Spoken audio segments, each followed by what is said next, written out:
If you all had noticed, recently Google has been pushing the new Gemini assistant instead of the traditional Google assistant. I have a short key on my phone which I press to call out the Google Assistant, and instead of Google Assistant to come up, what I get is Gemini. So in this video I'm going to show you how to bring back the default Google Assistant instead of Gemini Assistant. So to do that, you're going to navigate to your Google app. You click on it and go to your profile.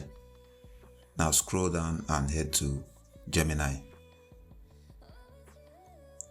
You're going to see where it says Digital Assistant for Google.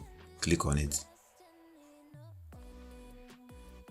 Here you can choose whatever you want. You can choose to use Gemini as default or Google Assistant. You can now switch back to Google Assistant.